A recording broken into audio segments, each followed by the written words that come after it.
निर्जला एकादशी के लाभ। वर्ष भर में जितनी एकादशियां होती हैं, उन सब का फल निर्जला एकादशी के पालन मात्र से मनुष्य प्राप्त कर लेता है। शंख, चक्र और गदा धारण करने वाले भगवान केशव कहते हैं कि यदि मानव सबको छोड़कर एकमात्र मेरी शरण में आ जाए और एकादशी को निराहार रहे तो वह सब पापों से छूट जाता है। एकादशी व्रत करने वाले पुरुष के पास विशालकाय, विकराल आकृति और काले रंग वाली दंडपाशधारी भयंकर यमदूत नहीं जाते।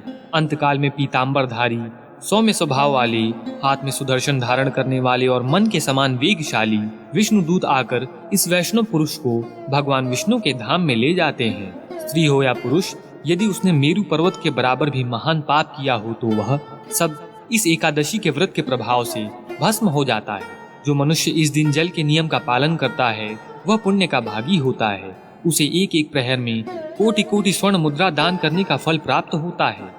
भगवान श्री कृष्ण का कथन है, मनुष्य निर्जला एकादशी के दिन स्नान, दान, जप, होम आदि जो भी कुछ करता है वह सब अक्षय होता है। निर्जला एकादशी को विधि पूर्वक उत्तम रीति से उपवास करके मानव वैष्णव पद को प्राप्त कर लेता है। जो मनुष्य एकादशी के दिन अन्न खाता है वह पाप का भोजन करता है।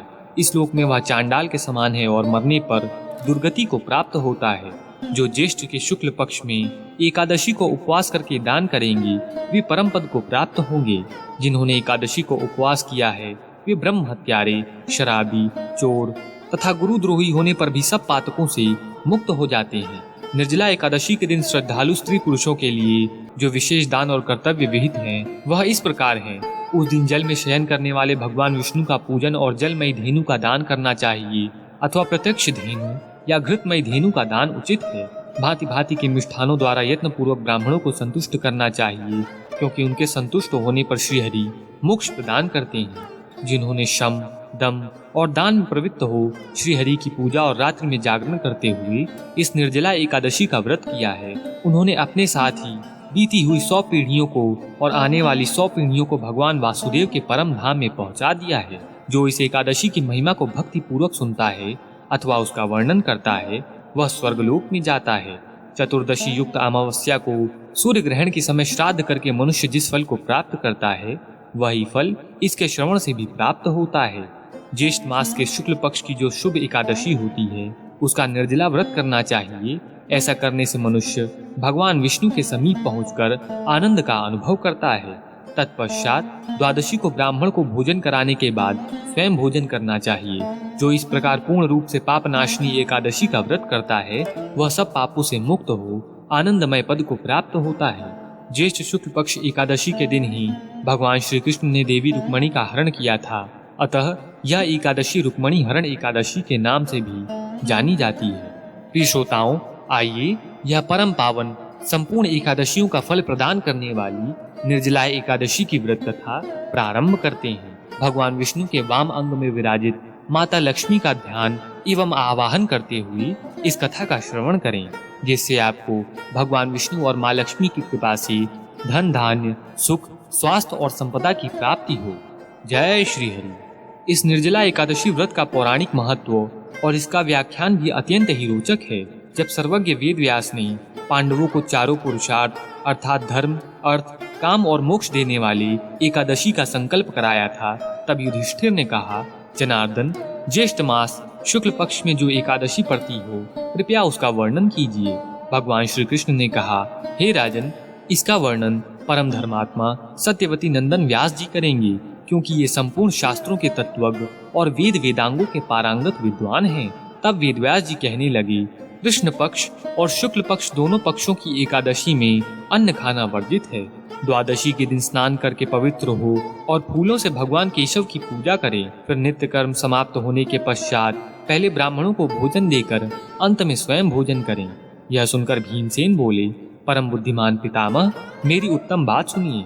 राजा युधिष्ठिर, माता कुंती, द्रौपदी, अर्जुन, नकुल और सहदेव ये एकादशी को कभी भोजन नहीं करते तथा मुझसे भी हमेशा यही कहते हैं कि भीमसेन, एकादशी को तुम भी न खाया करो, परंतु मैं उन लोगों से यही कहता हूँ कि मुझसे भूख सही नहीं जाएगी। भीमसेन की बात सुनकर व्यास जी ने कहा, यदि तुम नरक को दूषित समझते हो और तुम्हें स्वर्ग लोक की प्राप्ति अभीष्ट है तो दोनों पक्षों की एकादशियों के दिन भोजन नहीं करना चाहिए। तब भीमसेन बोले, बुद्धिमान पितामह, मैं आपके सामने सच कहता हूँ, मुझसे एक बार भोजन करके भी व्रत नहीं किया जा सकता, तो फिर उपवास करके मैं कैसे रह सकता हूँ। मेरे उदर में वृक नामक अग्नि सदा प्रज्वलित रहती है, अतः जब मैं बहुत अधिक खाता हूँ तभी वह शांत होती है। इसलिए महामुनि, मैं पूरे वर्ष भर में केवल एक ही उपवास कर सकता हूँ, जिससे स्वर्ग की प्राप्ति सुलभ हो तथा जिसके करने से मैं कल्याण का भागी हो सकूं। ऐसा कोई एक व्रत निश्चय करके बताइए, मैं उसको यथोचित रूप से पालन करूंगा। व्यास जी ने कहा, भीम, ज्येष्ठ मास में सूर्य विष राशि पर हो या मिथुन राशि पर शुक्ल पक्ष में जो एकादशी हो, उसका यत्न पूर्वक निर्जल व्रत करो। केवल कुल्ला या आचमन करने के लिए मुख में जल डाल सकते हो, उसको छोड़कर किसी भी प्रकार का जल विद्वान पुरुष मुख में न डाले, अन्यथा व्रत भंग हो जाता है। एकादशी को सूर्योदय से लेकर दूसरे दिन सूर्योदय तक मनुष्य जल का त्याग करे तो यह व्रत पूर्ण होता है। तदनंतर द्वादशी को प्रभात काल में स्नान करके ब्राह्मणों को विधि पूर्वक जल और सुवर्ण दान करे। इस प्रकार सब कार्य पूरा करके जितेंद्रिय पुरुष ब्राह्मणों के साथ भोजन करे। वर्ष भर में जितनी एकादशियां होती हैं, उन सब का फल निर्जला एकादशी के पालन मात्र से मनुष्य प्राप्त कर लेता है, इसमें तनिक भी संदेह नहीं है। शंख, चक्र और गदा धारण करने वाले भगवान केशव ने मुझसे कहा था कि यदि मानव सबको छोड़कर एकमात्र मेरी शरण में आ जाए और एकादशी को निराहार रहे, तो वह सब पापों से छूट जाता है। एकादशी व्रत करने वाले पुरुष के पास विशालकाय, विकराल आकृति और काले रंग वाले दंड पाशधारी भयंकर यमदूत नहीं जाते। अंतकाल में पीताम्बरधारी, सौम्य स्वभाव वाले, हाथ में सुदर्शन धारण करने वाले और मन के समान वेगशाली विष्णुदूत उस वैष्णव पुरुष को भगवान विष्णु के धाम में ले जाते हैं। अतः निर्जला एकादशी को पूर्ण यत्न करके उपवास और श्रीहरि का पूजन करो। स्त्री हो या पुरुष, यदि उसने मेरु पर्वत के बराबर भी महान पाप किया हो तो वह इस एकादशी के व्रत के प्रभाव से भस्म हो जाता है। जो मनुष्य इस दिन जल के नियम का पालन करता है, वह पुण्य का भागी होता है। उसे एक एक प्रहर में कोटि कोटि स्वर्ण मुद्रा दान करने का फल प्राप्त होता है। मनुष्य निर्जला एकादशी के दिन स्नान, दान, जप, होम आदि जो कुछ भी करता है, वह सब अच्छे होता है। यह भगवान श्री कृष्ण का कथन है। निर्जला एकादशी को विधि पूर्वक उत्तम रीति से उपवास करके मानव वैष्णव पद को प्राप्त कर लेता है। जो मनुष्य एकादशी के दिन अन्न खाता है, वह पाप का भोजन करता है।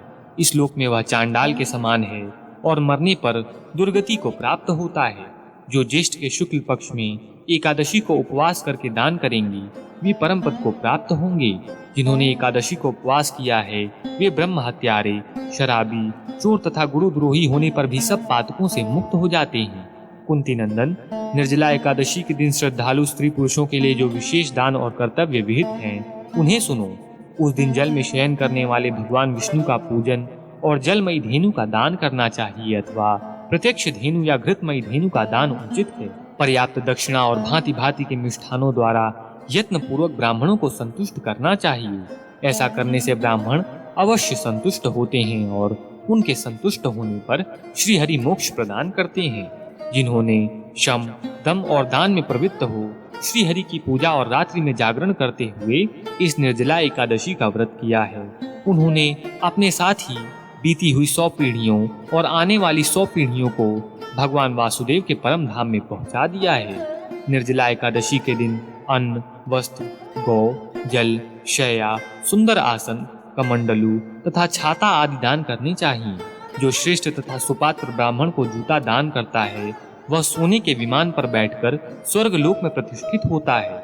जो इस एकादशी की महिमा को भक्ति पूर्वक सुनता अथवा उसका वर्णन करता है, वह स्वर्ग लोक में जाता है। चतुर्दशी युक्त अमावस्या को सूर्य ग्रहण के समय श्राद्ध करके मनुष्य जिस फल को प्राप्त करता है, वही फल इसके श्रवण से भी प्राप्त होता है। पहले दंत धावन करके यह नियम लेना चाहिए कि मैं भगवान केशव की प्रसन्नता के लिए एकादशी को निराहार रहकर आचमन के सिवा दूसरे जल का भी त्याग करूंगा। द्वादशी को देवेश्वर भगवान विष्णु का पूजन करना चाहिए। गंध, धूप, पुष्प और सुंदर वस्त्र से विधि पूर्वक पूजन करके जल के घड़े के दान का संकल्प करते हुए निम्नांकित मंत्र का उच्चारण करना चाहिए। वह मंत्र इस प्रकार है: संसार सागर से तारने वाले हे देव ऋषिकेश, इस जल के घड़े का दान करने से आप मुझे परम गति की प्राप्ति कराइए। भीमसेन, ज्येष्ठ मास में शुक्ल पक्ष की जो शुभ एकादशी होती है, उसका निर्जल व्रत करना चाहिए।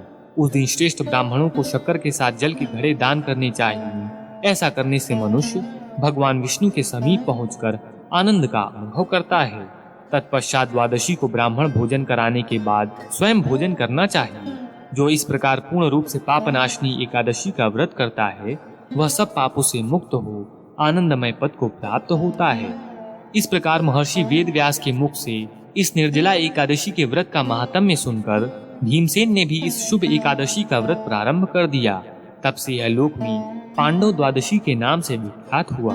ज्येष्ठ शुक्ल पक्ष एकादशी के दिन ही भगवान श्री कृष्ण ने देवी रुक्मणी का हरण किया था, अतः यह रुक्मणी हरण एकादशी के नाम से भी जानी जाती है। इस प्रकार यह निर्जला एकादशी की व्रत कथा संपूर्ण हुई। लक्ष्मीपति भगवान विष्णु की जय।